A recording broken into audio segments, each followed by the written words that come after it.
you who come back every week to listen, learn, and grow.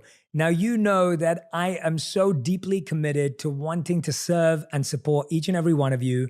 And today I'm getting to sit down with not only a dear friend, but a phenomenal author who has written a brand new book that is going to help you on your personal path to power. Her name is Dr. Shefali, and her new book is called A Radical Awakening: Turn Pain into Power, Embrace Your Truth, and Live Free. Dr. Shefali, welcome to On Purpose. Thank you, Jay. And I'm so excited to be back with you. Thank you for coming in person. I'm so grateful. I couldn't miss the opportunity. No, like we've been friends for 5 years now. So the first time we met was when we tweeted each other. And I remember we were both like, this person looks like me. And we were messaging away. And then when me, you, and my wife are together, people were like, what's going on here? I know. Unfortunately, they always call me your aunt. And No, they like, don't. How No, they is don't. your nephew, Jay? And I go, No, they don't. No, they don't. But honestly, you were one of the first people to ever reach out to me when I first started my journey and helped me so much, supported me so much, encouraged me so much. And I just saw you, writing 3 New York Times best-selling books. You're Oprah's favorite parenting expert. I mean, just so many great accomplishments. And today we're talking about your new book. And you've been sharing with me a little bit. And with my research, we've been talking about how this is dedicated to women. yes. To find their power. Yeah. Tell me about why this was the right book right now. Well, not only because it was the emblem of my own personal finding of power, but we women, and not to denigrate men, but we really are the container, the nurturing emblem for our children. And because we primarily raise our children, we're the connectors, we are the nurturers of the earth. We carry the feminine principles so strongly within us that if we are subjugated, as we are today in the toxic patriarchy that we live in, then there is no hope for our planet. So I wrote this book to awaken us women, to ignite our own sovereignty, so that when we step into it, the earth can heal. I love this already because there's a few things that come to mind. And I know you beautifully weave together Eastern principles and, you're a therapist and modern psychology and science. Tell me a bit about how do you think women's power has been dampened and weakened over time? And what have we lost as a society because of that? Oh my goodness. So I imagine that pre-recorded history, women held a more powerful pedestalized place. So this is my fantasy of that time. However, since recorded history, especially since the last 10,000 years of the agricultural revolution and then the industrial revolution and our modern digitized technological revolution, with each passing of era, if you notice, sociologically, we have moved away from the earth, so to speak. And you can see now we're living in a virtual reality. What does that mean? Our intimacy within the tribe, within the community, within the shared space of the earth, other species, and us, that connection is being severed. We are so far removed now from real reality. I mean, we literally can see reality in a helmet. We don't have to go there. What do we lose with each pivotal turn away from these connections? We lose our connection to ourselves. With each movement away from the earth, our mother, we move away just like a child grows up without its mothering. So in the same way, a child who's brought up in an orphan is disconnected from its mothering, we as a humanity are moving away from our mothering, right? I mean, it's clear. We have damaged the earth. We have destroyed the planet. So with this movement away into masculinity, now masculinity is beautiful. I talk about how we women who are so embedded in our feminine need to embrace the masculine. But when the masculine becomes extreme, as we are right now in a toxic masculinity, what happens is that we force the beautiful feminine into a toxic femininity. So we are at extreme polarities. And through Eastern meditation, dualism is a curse. So we're living in a polarized world, in a dualistic world, and we've cut women from their power, because it's a toxically masculine world, which doesn't favor the feminine. And we women are in our feminine. So in a very microscopic level, let's just bring it down to my family, my child, what happens in the home. We women are taught to relinquish our inner voice. So within the patriarchy of the culture, there's another patriarchy, which is in the parenting, which is what I talk about, right? Parenting is patriarchal, hierarchical, dogmatic, and linear. So just between parent and child, even mother and daughter, there is a denigration of the daughter's spirit, even by the mother, because she is subsumed in the bigger patriarchy. So this linearity and hierarchy is toxic. So I've been talking about conscious parenting as a whole being subjugating of children. Now take that and put it within a toxic patriarchy. The girl child in particular, the daughter, is really now at the bottom of the totem pole. Yeah. Then the girl child of color is even at the, so we are living in a very stratified culture, and it all goes down and affects me in my daily life. Yeah. So even me, educated, PhD, I was being swallowed in my own lostness. So that's when I woke up in my 40s, no earlier, to realize that if I am lost to my own inner knowing and I'm laying vanquished to my own power, what must it be like for others? And that's why I wrote this book. Each one of my books is really ignited by my own journey, as I'm sure yours is, because until I feel it and until I've lived it, I can't teach it. Yeah. So I really uncovered my own lostness to find my foundness. And this book really speaks to how every woman and man can reclaim their lost voice. We have lost our true, authentic voice as women, as a culture, as a species, and our earth is losing its voice. It's everywhere. I mean, this is a wake-up call, a crisis in humanity, but there is light if we wake up to the light. And so this book speaks about that journey from darkness to light and how each one of us can find our light. Yeah, I love hearing this from you. And I mean that genuinely, because I remember when I got married, and which was, we were just talking about it was just 5 years ago, but I've been with my wife now for about 8 years that we've been dating and together. And in our culture, when a woman is invited into a home, it's considered like you're inviting a goddess into your home, right? Like Lakshmi Devi or Right. Saraswati Devi. That's actually the culture. Right.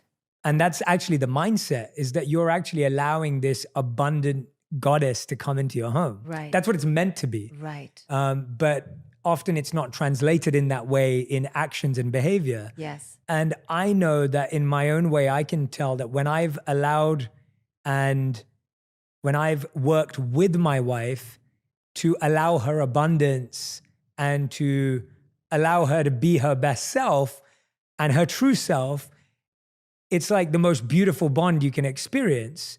And if I ever get lost in the idea of control or taming or, like just if you're trying to contain is the right word, as you said, like if I see myself having any of that, which is not, I'm actually not like that at all, but from society and what you hear, if I ever see myself trying to become a container of that energy, it actually loses its power and beauty. Right. And that can be as simple as loving my wife's spontaneity Right. to her actually being fulfilled. If Right. does that any of that make sense? Absolutely. So women have been bridled Yeah. because of these institutions. So in this book, I talk about how marriage, once a contract, now has become an engagement. Yeah. And where women are talked about as possessions and as objects of control. And so if you veer out of that contract, especially in cultures like ours, heavily patriarchal and unconscious, then the woman is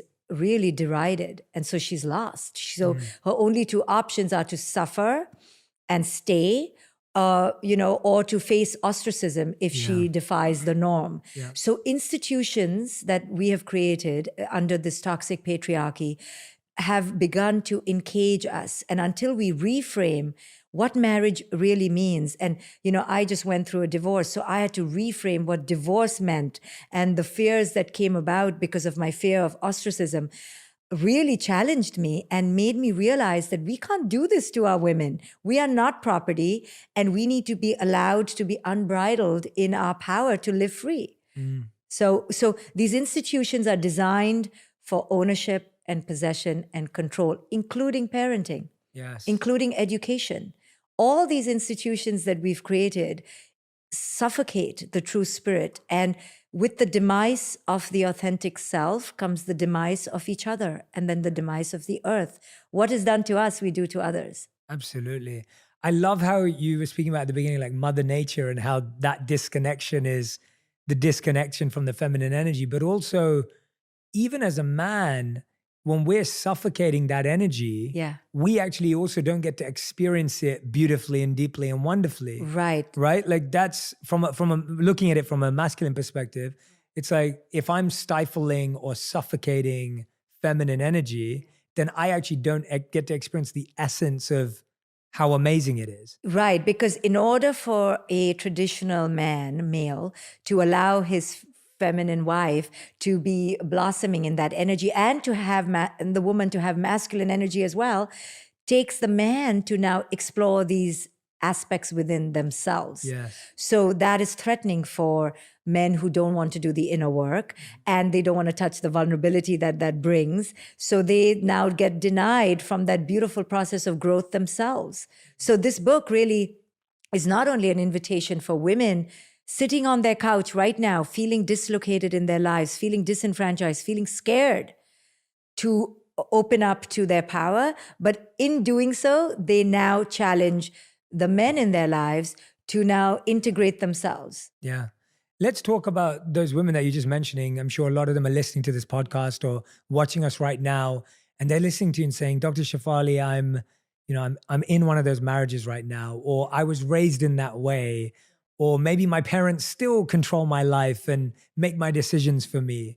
Where does that person start their radical awakening? Like, what is the beginning? As you say in this book, you build the path. Tell us about that first step for someone who is like listening to you right now and saying, I get it. I'm there. This book really speaks to that lonely, desolate place that all of us have experienced until we break free. We've all experienced desolation of the spirit because we've been disconnected. Our parents controlled us. We grew up with a prescription list. We were raised to be people pleasers, good girls, skinny girls. We women, if we're honest, have been raised with such a standardized prescription list, of how to be. And brown girls, black girls, we're all raised to be following the standard of beauty, the standard of goodness. And we've been suffocated. Our fathers may have done it, the culture may have done it, but now we do it to ourselves. So the radical awakening that I talk about in this book is first about understanding what has been done to us by culture and our parenting, our early childhood, and then what we do to ourselves. So now we do it to ourselves, right? We look in the mirror and we look at our big earlobe and we objectify ourselves and denigrate ourselves. We look at the wrinkle here. Nobody's looking at it now. But because it was done to us, we do it to ourselves. Because they suffocated us, now we suffocate ourselves. So for the woman out there who's sitting there knowing that she's living in fear, that she's faking it, that she's lying to her partner, that she's being inauthentic, I would tell her that there is a path out of this. I was one of those women who was living a role, pleasing everyone around me just to keep everyone happy. So for that woman, I would tell her that it is scary because she's waking up to the realization that her life has been false. She's been living in a false, fake self. And that's scary. But now, so she looks ahead and she sees a tunnel, like, who am I without the role? Who will I be without being the mother, the wife, the daughter? But as she goes through this tunnel, and this book is an accompaniment with her in that tunnel, step by step, then after the darkness of the tunnel, there is, of course, light at the end. There's no tunnel that is interminable, but it feels like it's never ending. But I want that woman to know that every woman has felt like that before she's undertaken the greatest journey of her life. And the greatest journey of her life will take her to the reclamation of her true power. And it's worth taking that journey. I mean, it just sounds necessary. I mean, I'm not a parent yet, and I don't have a daughter, but I would want anyone in my life to feel like they got to live their true self and release their power. I think people as a whole are so much more beautiful when they're getting to live their purpose and their power. Yes. They're more attractive to themselves and to other people. Yes. And I don't mean attractive on a physical basis. Yes. I mean energetically attractive. Like Yes. you notice when you meet someone Yeah. who is experiencing that personal connection to that power. And if you feel comfortable sharing, when you were battling, going through the divorce and feeling ostracized, like, or experiencing that, what was the hardest part about that? You know, Jay, you and I growing up in India in particular, which has facets of the extremes of toxic patriarchy, know better than anyone what pressure women have to keep the home happy and safe and protected, you know, and keep it away from the judgment of others. We are raised to not air our dirty laundry, so to speak. So, having been conditioned, and every woman in some way or the other is conditioned to bear the onus of keeping it all together, of connecting, of keeping the family safe and happy.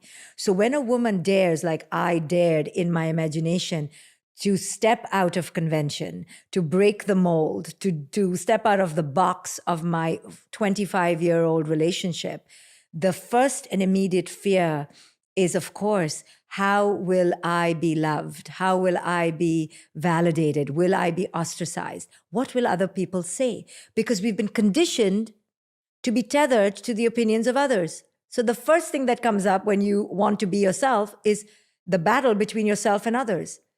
Who am I for others versus who am I for myself? This is the eternal conflict. This is why we don't make big, monumental decisions in our lives with courage, because we're always weighing what other people will think and how they will feel versus following our own voice.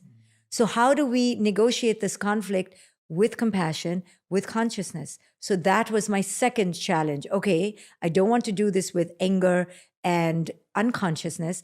I want to be able to own my own sovereignty with right and might, but with compassion.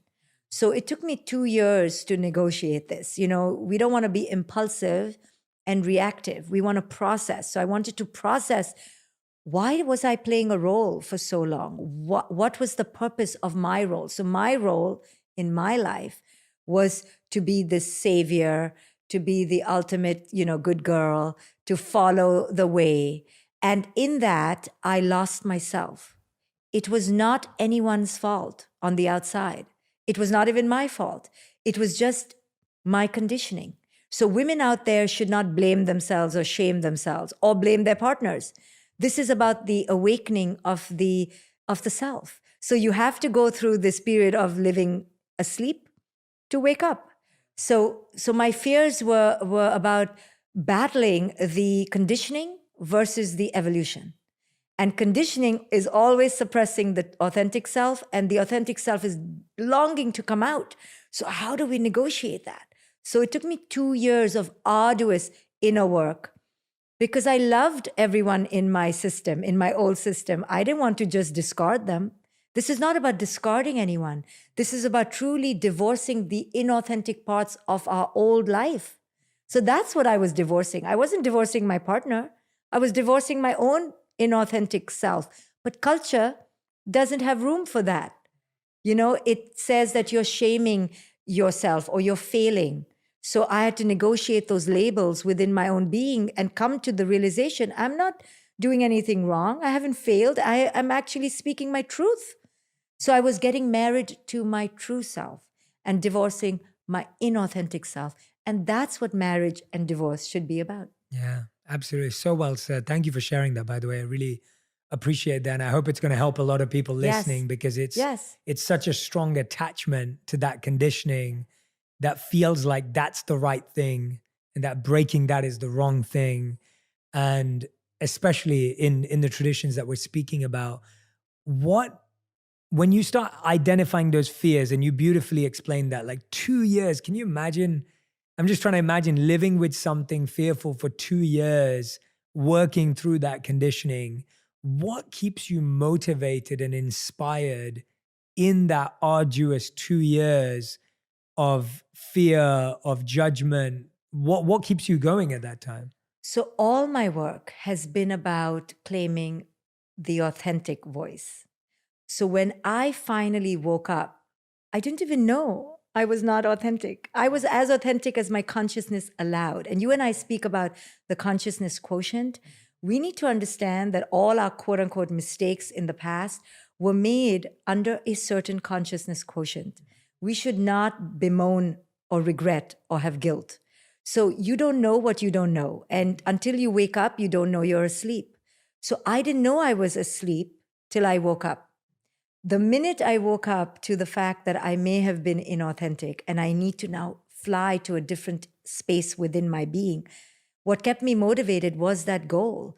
How can I live my most true self? All my work has been about chasing that.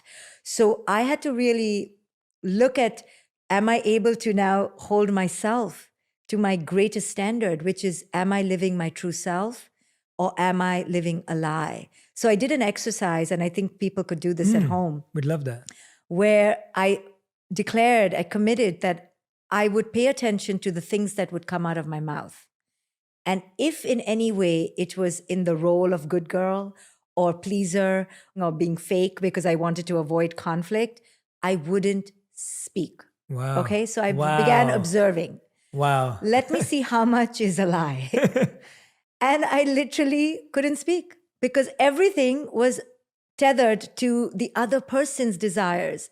And it was such a moment of excitement, but also trauma to realize I don't know who I am yet. I'm in my 40s. I'm a mother of a teenager, and I can't access my true voice like this. It takes me so much processing to go, what do I want? So if I am like that, a psychologist, a meditator, I realize there are plenty women out there who are just lost to that inner access. We shouldn't take so long to find out what we want, but because we've placed everyone else before us, our true self gets buried. So that was my chase, was like, dare yourself to go through this dark tunnel. Yes, you will lose relationships. Yes, people will think you're this or that, and defy yourself to untether, to live your true self. So I know now that people may judge me and have ideas about me, but that's not my focus anymore. It is so my inner liberation. So that's my prize. Now, has it come at a price? Of course. But I was willing to pay that price for this prize of being free. Yeah. No, that last line of what you just said of like paying the price for the prize of being free. Mm-hmm. I mean, that touches me so deeply when you hear that, because it's almost like, yes, the path is painful, but the power that you get to hold at the end of it as your own. But one of the biggest fears, and you mentioned it just there, one of the biggest fears I feel for a lot of women is that they're putting everyone before them. And a lot of women who are seeking their power would go, oh, but I have a child that I'm not sure how they're going to react to it. Yes. Or maybe it's almost like, and again, you can correct me if I'm wrong, and I'm totally open to being corrected, but the way I'm observing the fear is, if I stand in my power, that could make my child or someone in my life feel powerless somehow. Yes. And that feels like a real fear, because as you said, like, women as mothers so often are not thinking about themselves at all. Yeah. And so you kind of stay in pain for the benefit of someone else. I'm so happy you brought that up, because that is one of the most practical mountains before anyone who has a family, if they want to reconfigure the family. Our first concern as women is our children. We've been raised as mothers. We are mothering in nature. So even in my own life, my daughter was my primary concern. And then you're conditioned to feel selfish if you put yourself first, especially women, especially mothers. 100%. And then there's a whole other practical side of money, which is a big impediment, because the way our culture is set up in these nuclear families, women are not only cut off from their sorority, they don't have other women to count on. They're raising their families alone. They're also cut off from financial power, right? So Most of these families have the men in charge of the financial power, so women feel bereft. Then she's not being raised in a tribe anymore. She's not raising her children in a tribe. So now she's alone. So there are many considerations for women why they don't want to reconfigure their family. So how do we negotiate that, right? So of course, if your children are young, if your children are teenagers, all this makes a difference. My kid was a teenager, so it was very different for me. I was financially autonomous. It was very different for me. I was on this path already. It was different for me. So there's no diminishing of the enormous hardship we face to reconfigure family. All I would give women is the offering that the reason that they're particularly finding it hard is not just because it is hard, but because of how we've been conditioned to look at it. Right. So I would encourage women, and I do this all the time in my practice, if you are in pain to the point that your spirit is being suffused, your daughter is going to see that. Your son is going to see that. So whether you like it or not, you are passing down enormous trauma. So keeping the family together for the sake of how it looks on paper doesn't absolve the continuance of the trauma. So when I tell women that, they go, okay, if I'm going to stay in trauma and pass down trauma for the sake of the appearance, is that more worth it to me? Or saying, forget the appearance, let me heal and pass down healing. Let me tell you, our kids want us healthy. They don't want us traumatized. And the next thing kids don't want is to feel like they have to fix it or that they are to blame.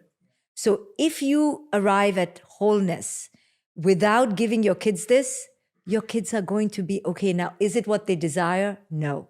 But are they going to be traumatized? No. I mean, I've done this in a way that has kept me whole and my kid whole to a certain degree. And then I can teach my kid. The only reason you're feeling broken is because culture tells you you're broken. You're not broken. The family is reconfigured. The family has shape-shifted. That's a good thing. That's a healthy move towards our greater selves. How is this a bad thing? So then I get an opportunity to teach her how culture has pressurized us women to stay within these institutions out of shame. And we don't want to live like that. So it's a wonderful opportunity, but the woman has to come into that realization of power. Yeah. Yeah, I loved what you said there, because in essence, what you're saying is you can keep your family together, but you're actually tearing your children apart. Yes. Right? It's like because you're passing on that trauma. Right. And that trauma of keeping a family together Yes. can actually create more trauma. But that's the thing, right? It's like a lot of people would hear that and they'll say, okay, Dr. Shefali, I won't let my kid know that I'm feeling anything. Yes. Because they won't see it. But Yes. kids do see that. They can tell. Right. But I tell women who are really on the fence that it's not the time. Right. This is not about feeling the slightest unhappiness and bolting. This is not about blaming the other person. This is about truly understanding our own co-creation in this. If you bash the other person, that breaks your kid, whether you're in a marriage or you're not in a marriage. Wow. If you act in brokenness, either hidden or explicit, that breaks your kid. So when women are trying to negotiate and barter, I can handle it, that means they're not ready. So that means they need to sit in the stew longer. I stayed in it for a long time. There's no rush. This is about the evolution of the authentic self. There's no timeline. It doesn't look a certain way. And it's never about the other person. This is something I really need people to understand as they radically awaken, that they need to take ownership for their co-creation, because then this is like what Gandhi did in India. He told Indians to take ownership of their own power, make your own clothes, make your own sugar and salt. Don't rely on the British Empire. That's how he emboldened the vanquished to stand up. So the oppressed can never blame the oppressor. Right. There is no such thing at the end of the day. There's physical oppression, but all mental oppression has to be looked at by the one who's feeling mentally oppressed. So women need to first ask themselves, am I still blaming the other? Wow. If they are, it's not the time to divorce. Wow. Because they're going to carry that victimhood into the next relationship. When they can stand on their own 2 feet of looking at their own co-creation, Now they've healed themselves. Yeah. Now they can leave. So I tell women, no, where are you going? Now, of course, if there's extreme abuse, they must leave. Yeah. But if it's mental abuse, they need to see how they are co-creating the dance, Right. heal it, own it, then leave. The empathy with which you're coming across that perspective of it's not just like, oh, this is the end and it has to stop here. And, and the idea of not blaming requires a lot of growth, because that's such a natural tendency for all of us when we've been wronged or mistreated. I find, though, that sometimes what happens is men will also move on faster. Yeah. And again, I find that, and I'm only speaking on behalf of friends I know and people in my life that have experienced this. I'm not saying this for all women. I'm just saying it for people I know. They will then again feel that they are not lovable and that they are not beautiful or worthy or enough. Yeah. So let's talk about that. Yeah. So you're right. Typically, men move on. But women have to understand that men are more compartmentalized. They are more logical and linear and not in touch with the interconnections of all their psychological complexities like we women are. So when men move on, that has no bearing on you who's left behind. That's just the man who's continuing on his compartmentalized ways, which is probably why you wanted to leave in the first place, But at the bottom of it all is that we are still seeking something from our partner. And what we're seeking is that love and worth. We are hungry for love and worth. And this is the bottom of the bottom, right? And I call it the pill that kills. And the pill that kills is our unworthiness. So all of our relationships, the intimate ones, the friendships, the parenting processes, all hold a mirror to how unworthy do I feel. And that's what this whole journey of life is about. At the end of the day, take away the Botox, take away the Bentley, take away the fancy education. It's about, am I worthy? We've been looking for worth through the marriage, through the shoes, through the degrees, through the books, or whatever. And as long as you look for worth in the wrong places, you haven't come to the evolution of your authentic self. So not blaming the other is just part of that releasing of the external. Release the shoes, release the makeup, release the success, the achievement, the accolades. Now, who am I on my own? That's what women need to arrive at. Who am I without my roles? Who am I without my roles? Yes. Yeah, that is such a big question, because I feel like for everyone on their planet, we all define ourselves by our roles. And one of the things I love about that you do in the book is you have this whole section called Cracking the Matrix. And you list about, and I'm just going to share this with everyone, you list all the different lies that women are told.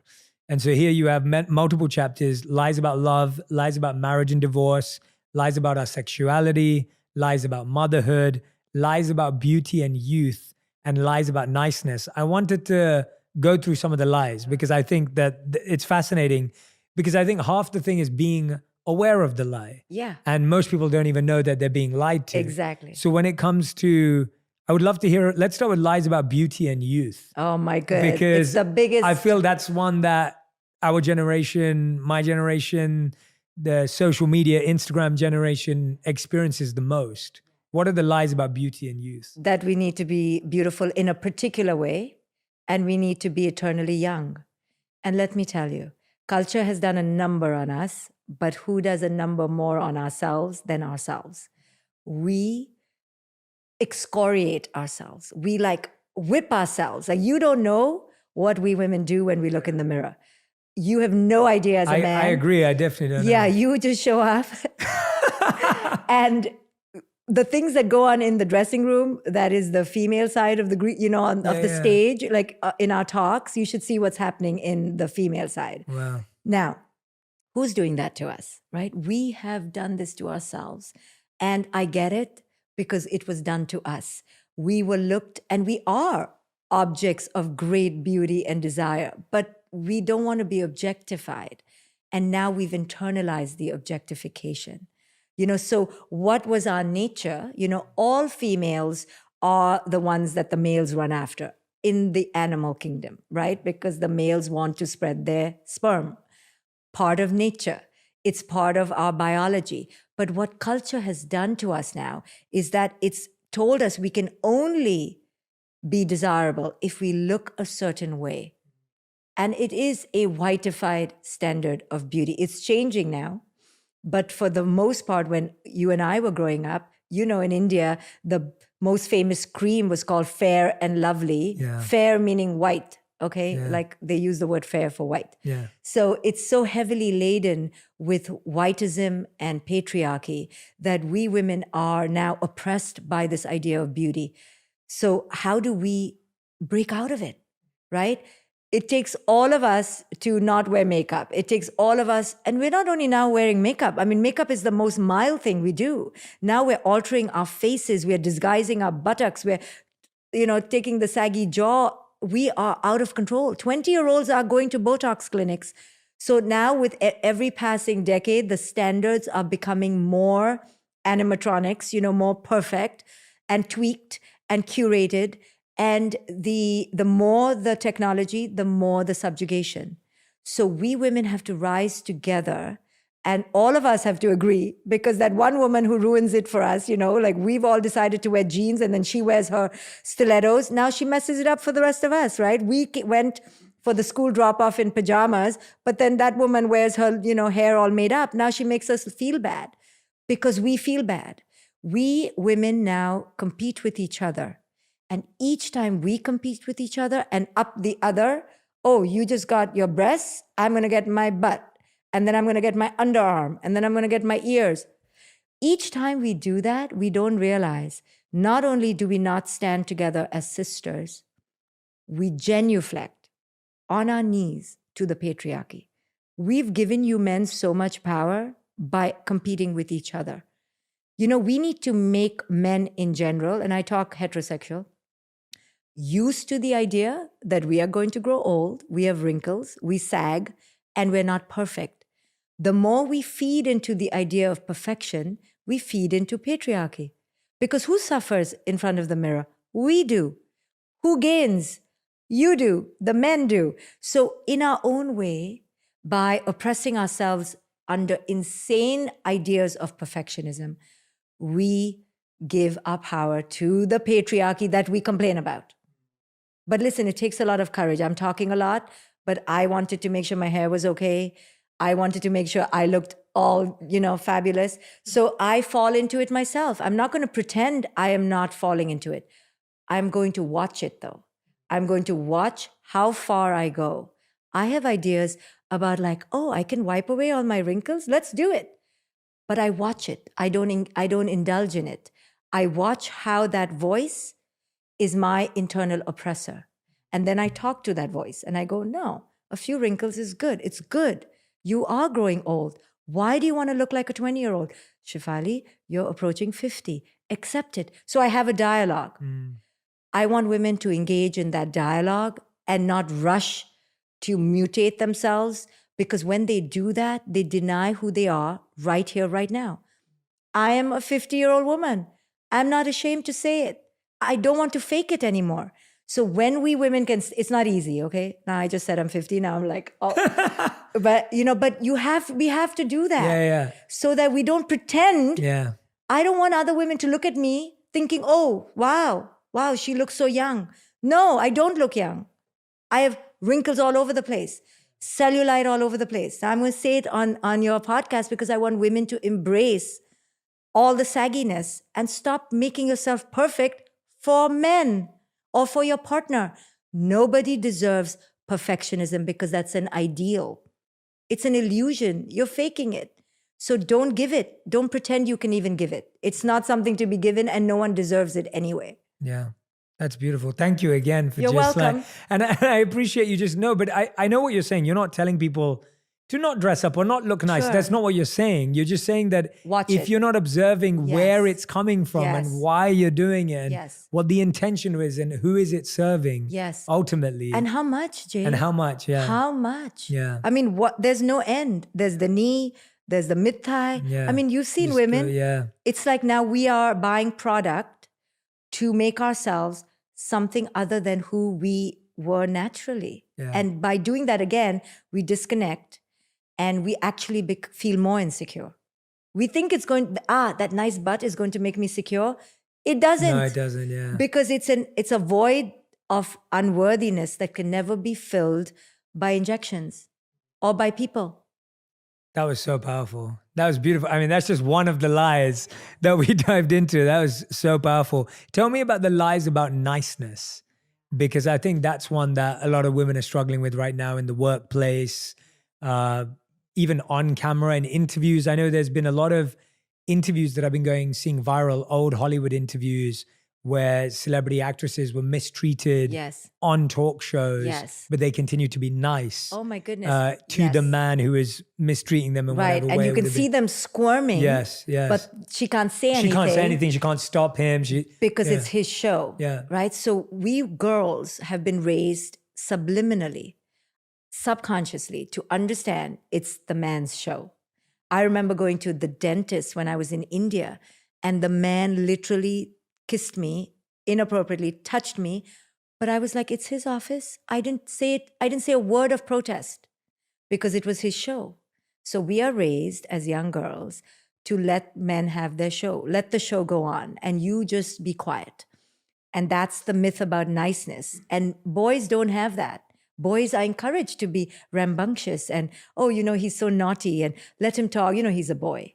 So boys get away with it. And I'm not saying you get away with all of it, but you get away with way more than us girls. Yeah, so boys will be boys. Boys will be boys. Girls have to be nice, quiet, kind, obedient, polite, right? We have to sit with our legs really tight and we have to do this. And we have so many prescriptions. So what does that do? That teaches us that if something is being done that is violating us, our boundary or our emotional health, we are trained to be nice despite that. Like our first antenna is, how can I be nice? How can they see me as a nice person? So to be seen as the bitch, right? And I'm not encouraging that we should be called the bitch, but to be seen as that is the curse, is the anathema. We don't want to be seen like that. So in my own personal journey, I had to become comfortable being called the bitch. And then I realized, I'm only called the bitch when I'm not being nice. When I'm nice, no one calls me the bitch. So I had to go through this process of becoming comfortable, breaking the barrier of being nice or being seen as nice. So we've been told that niceness will get us love, will get us security, will get us belonging, will get us worth. It's a lie. The more nice you are and avoid conflict, avoid the you deny that you're being violated. At the end of many years of being nice, you actually die in your spirit. You were nice, but now what? You're dead in your spirit. And women only feel like that after the children are raised, after they've checked off all the lists. Now they're like, I was nice, but what did I get for myself? So that's a tragedy if we live our whole life being nice, but not being authentic. I love that. These are beautiful. I hope everyone who's listening and watching is hearing this and just realizing how much of this is so deeply ingrained. I know I'm listening to it and I catch myself doing it all the time. I think for me, because I was raised primarily by my mom and I have a younger sister, I was exposed to their experience of this as much as I could be without being a woman myself. And I think that made me hyper aware. And it takes me, even now, I catch myself naturally having male privilege without noticing it, right? Like you don't notice these things. I remember it was a few years ago now when I first realized, I was like, oh, wait a minute. If my sister wanted to be a soccer player, she could never even have dreamt of it because there were no female soccer players. Like even something as basic as that is so basic. Right. But when you take that to the depths of what we're speaking about here, we're talking about the opportunity to be yourself. Forget about an opportunity to be a soccer player or a career. You're talking about the opportunity to actually be your true self. Yeah, I mean, that's so far because we have to first feel safe. Yeah. The other day, 3 of my girlfriends were in an elevator and a male came inside the elevator. And he just came in so casually, sauntered in and sauntered out. That's male privilege. If a woman came into an elevator with 3 men, she'd be really nervous. She'd be waiting for the elevator doors to open or for some woman to walk in with her. Yeah. We are constantly scanning our environment. We grow up in constant threat of predation. This is just the way it is. However, besides that physiological threat, we have mental oppression of all these lies that we've been told of how to be and to be in service, and we want to be in service. Women naturally are nurturing, but we don't want to be in service of others to the obliteration of ourselves. Yeah, absolutely. Of course. I want to ask you this last question, Shefali, before we switch to our final 5. Your last chapter is called Embracing Emptiness. I love that because I think that what you do so well is you don't paint like a rosy picture of stuff. Like you never have since we've met, even in your personal dealings. Like you're not a rosy picture painter, kind of like, oh, this is how perfect evolution looks, or No. this is how perfect a radical awakening. Even the word radical, right? It's not beautiful in the external sense of what we think of as beauty. When you end a book with a chapter called Embracing Emptiness, I'm like, wow, like that's a real challenging statement. Yeah. Tell us about how one needs to and why, and how one embraces emptiness. Yes. So you and I have really embodied to many aspects the Eastern principles of de-identifying from the external, right? So every spiritual quest at its core is about teaching us that our masks of our false self bring us great suffering. Why? Because we think that's who we are. So we think we are Dr. Shefali or Jay Shetty, the podcaster or the fancy author, or we think we are that, and we identify with that. So the woman may identify as being young, or the mother, or the good one, or the peacemaker. When we identify with anything that is a role to the external world, we have unendurable suffering, because when that role is taken away, then we are left with, who am I? So Buddhism in particular, and I don't like to call it Buddhism because it has an ism, but what the Buddha taught in essence was to detach from these external identifications. And when you do, you discover that you are limitless, you are space, you are energy, you are the I am and the we are, and that we're all interconnected. So if you and me and him and her are all causing and affecting each other, we're all cause and effects of each other, then there is no autonomous me. So the ego dissolves, right? So once we have this spanned out perspective that we're all interconnected, there is no I as in a solid ego. Therefore, there is no Jay Shetty or Dr. Shefali. You begin to realize the myth of it all and the illusion of it all. And then you begin to let go and untether. And strangely, as you untether, you become more connected, because you see that you and me are one, and we're all mirrors of each other. So if I hurt you, I will hurt myself. So this is the eternal spiritual quest, to become empty of the ego, to arrive at the emptiness of the individual ego, and surrender to the cosmic connectedness that we are. I love that description. That's so beautiful. That, and the fact that this book goes from our complete, well, not our, but women's suppression and control to that spiritual evolution. I mean, that's beautiful. That's phenomenal that you're able to guide someone. And I've come to your events where I was blown away. I went to one of your events in New York, probably about 5 years ago. Yeah.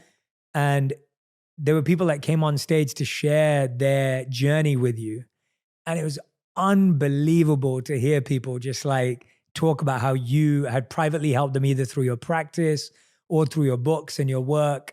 And I can't wait for this book to help so many more people. It's going to be phenomenal. And I highly recommend A Radical Awakening to absolutely everyone. We're going to put the link in the comments. So I want you to order this while you've been listening to this podcast. We are going to ask Dr. Shefali her final 5, but please at this moment, go and put in your order for the book. I promise you won't regret it. I'm sure it's going to be something that's really, really going to support you. I loved what Dr. Shefali said, that she's created a step-to-step guide through the tunnel. And that's where we need it most, right? That's where you need it most, the real hand-holding. So Dr. Shefali, I have your final 5 that I want to ask you. These questions have to be answered in 1 word or 5 to 7 words maximum, so like a sentence. So these are your final 5. The first question is, what's the best advice you've ever received? to be free is the greatest gift. Love it. What's the worst advice you've ever received? Be nice, be polite, be sweet. Yeah. Good. Question number 3. What's something that men can't be fully empathetic or compassionate for towards women? What can we not understand about a woman's experience? Apart from giving birth and stuff, obviously. Yeah, you can't maybe understand how oppressed we are by male desire, by standards of beauty, and how that's oppressive, actually. And we need your help to tell us, like, don't wear makeup or don't wear those high heels. We need you to not encourage our psychosis. Yeah. So yeah, that's a role we need to play. Yeah. It's so funny because every time I see my wife not wearing makeup, I always tell her how cute she looks. Yes. Not out of, I'm not even conscious. I just think she's adorable. Yeah. But it's so funny because she's always like, "What, you think I look cute like this?" I'm like, "Yeah, I do. Like, you look great." Like, but that's how deeply rooted it is that you don't even think you can look good without being dressed up and ready. 4th question: what's your biggest lesson from the last 12 months? That there is no future. I think these last 12 months, being the pandemic, has taught us, live in the present. There is no future, Yeah. And 5th and final question: if you could create one law that everyone had to follow in the world, what would it be? I think my law would be, you can't have children until you do some serious inner work. Wow. And if you're too old, you can't have children. Wow. You adopt. Wow. That is a challenging law. But I know what you're saying, that you're saying that responsibility requires certain skills and abilities and qualities. And I mean, there's no qualification for it. I think it was Adam Grant, actually. Adam Grant posted this research study the other day, and it was showing like how much experience is needed to get a job at Walmart, to get a job at this, and then to be a parent. It was like, and now you have created the next generation and you don't know what to do with them, and you pass down your brokenness. I mean, the reason we are in the state we are is because of broken parents. Yeah. Everyone who's been watching, make sure you tag me and Dr. Shefali on Instagram with your biggest takeaways. Make sure you go and follow Dr. Shefali across all social media channels. We love to see what resonated with you. So when you tag us on any platforms, Twitter, Facebook, Instagram, we'll be watching out for what really stood out to you and resonated to you. Again, the name of the book is A Radical Awakening. It's in the comments. Turn pain into power, embrace your truth, and live free. Dr. Shefali, thank you so much. Thank you for having me. Thank you. That was beautiful. Book Think Like a Monk from thinklikeamonkbook.com. Check below in the description to make sure you order today. Make sure you order today. Make sure you order today. Make sure you order today. Make sure you order today. Make sure you order today.